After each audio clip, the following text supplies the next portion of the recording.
এই তুই যে আইলটা কাজ আইলটা কাটলি কে রে? হ্যাঁ আইলটা কি তোর বাপের? না আইলটা তোর বাপের।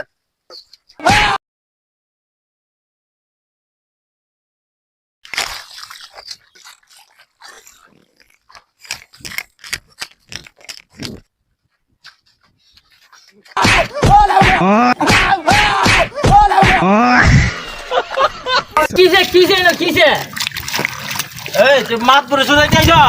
হ্যাঁ? আমাকে ক্ষমা করে দাও প্লিজ।